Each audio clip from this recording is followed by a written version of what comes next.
कबीर साहब कहते हैं मैं क्या ही समझाऊं, मैं क्या ही समझाऊं, सब जग अंधा और सभी भुलाने पेट के धंधा। सारा आदमी पेट के धंधा में लगा हुआ है, अपना चिंतन खत्म है। आगे क्या मिलेगा, पीछे वाला सब छूट के कहां जाएगा, ये सब कोई चिंतन नहीं, कोई भजन भक्ति की चिंतन नहीं, कोई कल्याण विचार नहीं है। साहब कबीर ने कहा ये मानव नहीं, ये सब पशु है, नर पशु। रूप है नर वाला, चाल है सबका पशु वाला। नर पशु है और कुछ लोग वेद पशु है, वेद पशु। हिंदू के ग्रंथ किसको माना गया, मूल ग्रंथ वेद को। सारा कर्मकांड वेद से आया है। श्राद्ध, विवाह, जनेऊ, मुंडन, घर के उद्घाटन, घर के नींव, छठ, चकचंदा, होली, दिवाली, जितिया, खरजितिया, करवा चौथ, तीज, कर्मा धर्मा, महाविष्णु जग, महारुद्र जग, सतचंडी जग, अठजाम, चौपहरा, गंगा, जमुना, कमला, जमंगला, बैनाथ, जगन्नाथ, भूतनाथ, केदारनाथ, काशी, हरिद्वार, प्रयाग, वृंदावन, ब्राह्मण, क्षत्रिय, वैश्य, शूद्र, ये सारी व्यवस्था कहां से आई, सब वेद से। सब आया वेद से। वेद किसने लिखा, वेद लिखने वाला कौन है, पंडित जी ने लिखा।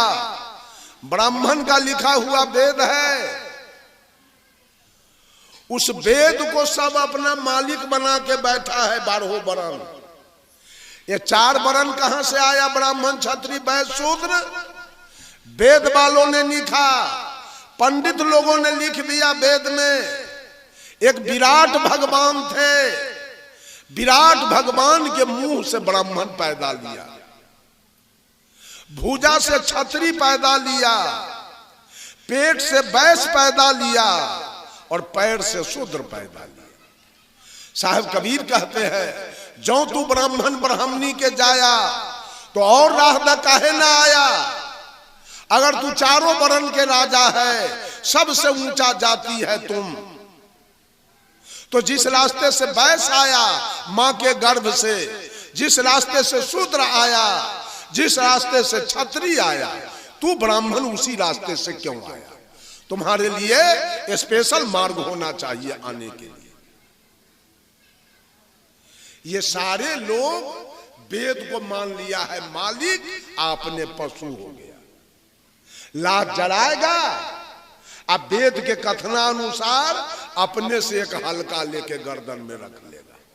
क्यों रखा हल्का, तो महामांस जलाए हो, ये पाप का प्रायश्चित है, हल्का पहनना होगा। हल्का पहन लिया तो अब पंडित जी को बुलाओ, पिंडदान कराओ, हल्का तोड़वाओ, तब तुम्हारी मुक्ति है। नहीं तो नरकगामी, तुम्हारा पितर भी नरक जाएगा और तू भी नरक चले जाओगे। घर बनाओ और जब तक पंडित जी नहीं आएंगे घर का उद्घाटन नहीं होगा।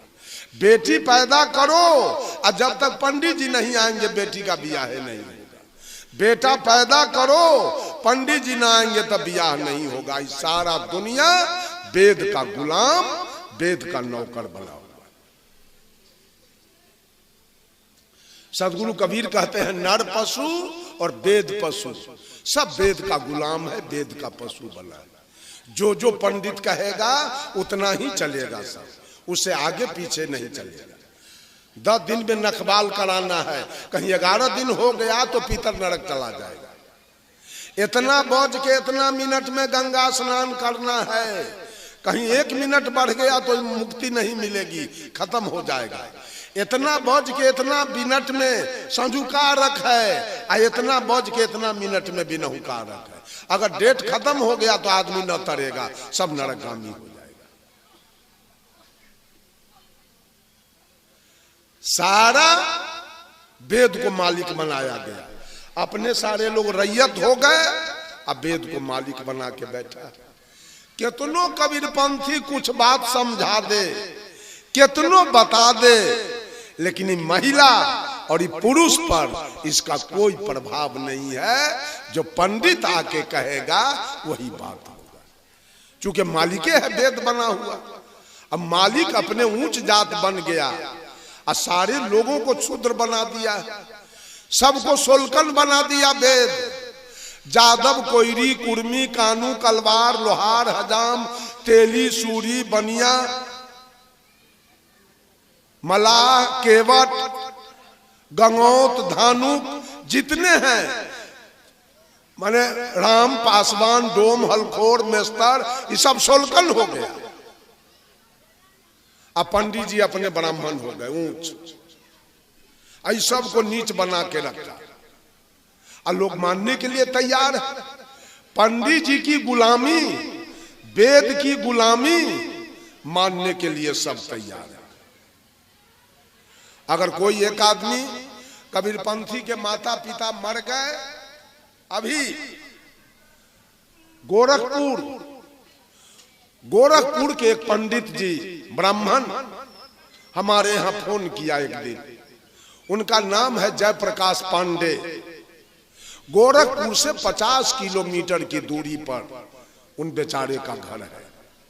फोन किए, साहब मेरी मां मर गई है और हमारे जाति के लोग, ब्राह्मण लोग हमसे कर्म कांड करवाना चाहता है, पिंडदान करवाना चाहता है और मैं करना नहीं चाहता हूं। आपका प्रवचन मैं YouTube पर सुना और हमको लगा कि ये सारी क्रिया गलत है। मैं चाहता हूं कबीरपंथी साधु संत को बुलाकर और मैं इस काम को कर दूं, समाप्त कर दूं। और बेचारा किया। फिर भंडारा का डेट रखा है, यही 16 तारीख के मैं जा रहा हूं गोरखपुर। उन्हीं के यहाँ कार्यक्रम में 16 को ट्रेन पकड़ना है, 17-18 कार्यक्रम है जयप्रकाश पांडे के यहाँ, और 19 को उधर से रिटर्न होना है। बंधुओं, वो तो बेचारा ब्राह्मण है, उसको वो काम कैसे नापसंद हो गया। ये सारे लोग गुलामी, आज तक सारी गुलामी चली गई। अंग्रेज की गुलामी गई, जमींदारों की गुलामी गई, लेकिन पंडितों की गुलामी, वेदों की गुलामी आज तक लोग कन्हा पर लेके औरत और मर्द सब घूम रहे हैं। कुछ कहिए तो कहेगा वेद में ऐसा लिखा है, वेद में ऐसा लिखा है, वेद ऐसा का। अब पता नहीं वेद लिखा कौन। जो लिखा वो अपने स्वार्थ की बात लिख लिया है वेद में। सारे स्वार्थ के बाद हरिश्चंद्र को दानी कहा गया। जब मैं मैट्रिक में था तो पढ़ा था, हम लोग को किताब चलता था हिंदी में सत हरिश्चंद्र नाटक। उस सत हरिश्चंद्र नाटक में पढ़ा, ये सारा दान स्वप्न में हुआ था, कोई जागृति अवस्था में नहीं। सपना की बात सच होती है, लेकिन उस बात को इतना तूल पकड़ाया पंडितों ने, इतना बड़ा हरिश्चंद्र को दानी साबित कराया। क्यों? अपना दान लेने के लिए। अगर आज नरेंद्र मोदी भारत को सपना में पाकिस्तान, अमेरिका के हाथे दान कर दे, आई दान को साच मान लिया जाए, तो नरेंद्र मोदी के चमड़ा लोग उधेड़ देगा कि छोड़ देगा? लेकिन आज हरिश्चंद्र को ही पंडित लोग दानी कैसे साबित कर दिया, दुनिया के लोग मान लिया कि हरिश्चंद्र बहुत बड़े दानी थे। पंडित ने कह दिया कि भगवान नरसिंह रूप में आकर खम्भा फाड़ कर और प्रहलाद को बचा लिया। ये बात कैसे मान गए कि खम्भा में से भगवान निकलता है? इस बात को कैसे मान गए आप? आज भी तो खम्भा है, कोई भगवान तो निकाले इसमें से। ये झूठ बात सब अभी मंच पर कोई आदमी बोल रहे थे कबीर साहब के बारे में, चमत्कार की बात। एक भी बात सदगुरु कबीर चमत्कार की नहीं बोले अपने जीवन काल में। उन्होंने स्पष्ट कर दिया बीजक में, काहू के बचन ही पूरे, काहू कारा माती, मान बराई ले रहे हिंदू तुरुक जाती। बात बोते आसमान की, मुद्दत निया रानी, बहुत खुदी दिल राखते बूढ़े बिन पानी। कहे कबीर कासो कहूं, कहा भगवान राम खीर से पैदा हो गए, सीता मैया धरती से पैदा हो गई, सुखदेव जी सुग्गा से पैदा हो गए, कर्ण सूर्य से पैदा हो गया, भीष्म पितामह गंगा नदी से पैदा हो गए, अगस्त मुनि घैला से पैदा हो गए। तो कबीर पंथी कहा कबीर साहब भी आकाश से चले आए। ऐसा हो सकता है क्या? ऐसा संभव है?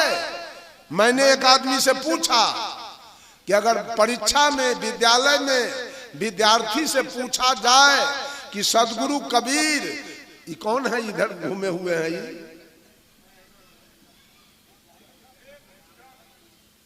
सदगुरु कबीर इस धारा धाम पर कैसे आए, और वो विद्यार्थी लिख दे कि कबीर आकाश से आए, पास करेगा कि फेल? वो विद्यार्थी पास करेगा कि फेल करेगा?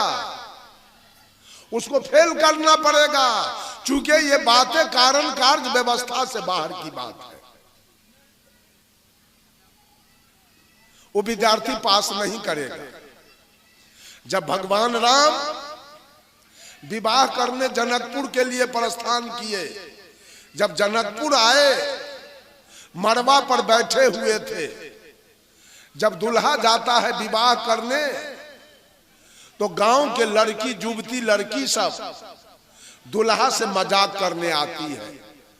भगवान राम मड़वा पर जब बैठे हुए थे तो आ गए जनकपुर के लड़की सब, और राम से कहती है भगवान राम से, ए पहुन जी, अति उदार करतूतीदार अवधपुरी की बामा, खीर खाए पैदा सुत करती, पति कर कुछ नहीं कामा। ए पहुन जी, आपके अयोध्या के औरत, अयोध्या के नारी इतना उदार विचार की है, खीर खा के बच्चा पैदा करती है, अयोध्या में दुल्हा के कोई जरूरी नहीं। जब खीरे से बाल बच्चा हो जाए औरत के, तो दुल्हा के कौन जरूरी है? का अयोध्या में दुल्हा के कोई जरूरी नहीं है, खीर से बच्चा होता है। भगवान राम तो बेचारे लजा गए मरबा पर।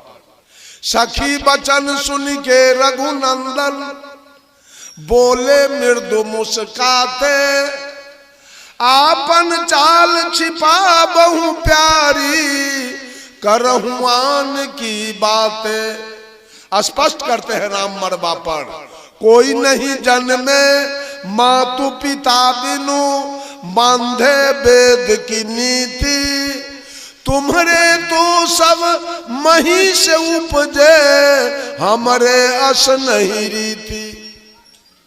भगवान राम उन औरतों से कहते हैं, हम सखियों से, सुन लो, बिना माए बाप के इस धरती पर कोई आ नहीं सकता। यही न कहने आई हो कि अयोध्या के नारी सब उदार विचार की है, खीर खा के बच्चा पैदा करती है, अयोध्या में दुल्हा का कोई जरूरी नहीं है। हम भी सुने हैं, राम कहते हैं सखी से, हम भी सुने हैं अयोध्या में खीर से बच्चा होता है, और जनकपुर में खेत से बच्चा होता है, यहाँ दुल्हीने के जरूरी ना। अयोध्या में दुल्हा के जरूरी ना, और जनकपुर में दुल्हीन के जरूरी ना। वहां खीर से और यहाँ खेत से संभव है। ये बात सब उड़ाया गया और आध्यात्मिक लोगों को बेवकूफ, मानव को बेवकूफ बनाया गया। ये सब बात चमत्कारी बोल बोल करके, ये सारे गुलामी की बात है। किसी के लिखे हुए बात को मान लेना, अगर मानते हैं तो रामायण में लिखा है कि राजा सगर की पत्नी सुमति से 60,000 बेटा एक के दिन में पैदा हुआ। मानिएगा? मान लीजिए। मानना है तो मान लीजिए। लिखा है रामचरितमानस में, मास दिवस का दिवस भा इमर मन जाने को, रथ समेत रवि ठाके निशा कवन विधि होय। रामचरितमानस में लिखा गया, जब भगवान राम लक्ष्मण भरत शत्रुघ्न चारों भाई का जन्म हुआ तो पूरे अयोध्या में चारों भाई का जन्मोत्सव मनाया गया। और जब जन्मोत्सव शुरू हुआ तो ये सूर्य 1 महीना तक आसमान में खड़ा रह गया। चारों भाई का छठिहार देखने लगा। मास दिवस का दिवस भा, राम के छठिहार में 1 महीना का 1 दिन हो गया। चूंकि सूर्य छठिहार देख रहा था, वो भूल गया, डूबने के लिए नहीं किया। साच है, सूर्य छठिहार देखेगा। मास दिवस का दिवस भा, ये मरम न जाने कोई। तुलसीदास जी ने लिखा, ये मरम वाल्मीकि जी नहीं जान पाए। 16वीं शताब्दी में तुलसीदास जी जान गए और रामचरितमानस में लिखा गया कि मास दिवस का दिवस भा, ये मरम न जाने कोई। इस मरम को कोई नहीं जाना। राम के जन्मोत्सव में 1 महीना का 1 दिन हो गया। रथ समेत रवि ठाके, रथ समेत सूर्य अपने मंडली के साथ 1 महीना रुका रह गया। निशा कवन विधि होई, रात्रि किसका नाम है, 1 महीना तक कोई भी नहीं किया। ये सब बात लिखा गया और लोग केवल मानने पर लगा हुआ कि लिखा हुआ है। हमारे पूज्य गुरुदेव आचार्य श्री धर्म स्वरूप साहब बराबर मंच से कहा करते थे, लिखने वाले स्वतंत्र थे। जो मन में आया लिख लिया, तो पढ़ने वाला भी स्वतंत्र हो जाए और जो अच्छा लगे उसको पढ़ ले और गलत को उसी में छोड़ दे। लेकिन आज मनुष्य गुलाम बना हुआ है और जो लिखा उसको पढ़ते चल रहा है। लिखा है रामचरितमानस में, ते बरनाया धम तेली कुम्हारा, सुपच किरात कोल्ह कलवारा, नारी मुए गृह संपत्ति नासी, माथ मुराए भय सन्यासी। रामचरितमानस में लिखा हुआ है कि तेली नीच जाता है। रामचरितमानस में लिखा गया, तेली अछोप जात है, इसका पानी नहीं पीना चाहिए। कुम्हार अछोप जात है, कलवार अछोप जात है, डोम अछोप जात है और कोलभील अछोप जात है। ये 5 जात को नीच बनाया है रामायण। बना के रखिए। तो फिर पंडित जी क्यों जाते हैं तेली के यहाँ पूजाने, क्यों जाते हैं कुम्हार के यहाँ, क्यों जाते हैं कलवार के यहाँ पूजाने? ये सब तो अछोप जात है, ये सब तो नीच जात है। सारे लोग गुलामी में जी रहे हैं, स्वतंत्रता नहीं है। स्वतंत्र की बात कबीर करते हैं, स्वतंत्र हो जाओ सब आदमी। लेकिन सब लोग वेद के गुलाम बन के बैठे हैं। जो वेद पुराण कह रहा है वही कर्म कर रहे हैं। अगर लगन की बात सच है, पंडित जी के लगन पर आप बेटा बेटी का विवाह शादी करते हैं, वो बात अगर सत्य है तो राम और सीता के विवाह में 3 पुरोहित के द्वारा लगन तय किया गया था। उसमें विश्वामित्र जी थे, वशिष्ठ जी थे और सतानंद जी थे। 3 पुरोहित के द्वारा भगवान राम और जानकी जी के विवाह का लगन हुआ था। परिणाम क्या आया? सीता के मांग में सिंदूर पड़ा, हर के रावण ले गया, राम को 14 बरस वनवास हो गया दशरथ जी की मृत्यु हो गई और कौशल्या जी का हार्ट फेल हो गया। अगर ये लगन सत्य है, वेद सत्य है, तो ये नतीजा कहां से हुआ सबका? ये गुलामी है। सब लोग गुलामी में जीना चाहते हैं। वेद को मालिक बनाकर वेद से भदवा पड़ता है, लगन होता है, दिन शुभ होता है, दिन अशुभ होता है, जाति के लोग शुभ होते हैं, तेली अशुभ होता है। ये सारा वेद की वाणी है। और कुछ जात को अछोप बनाया गया, जिसका पानी नहीं चल रहा है उसको अछोप बना के ये वेद व्यवस्था ने सब कुछ करके रखा है। उसी को लोग मालिक बना के रखा है आज तक।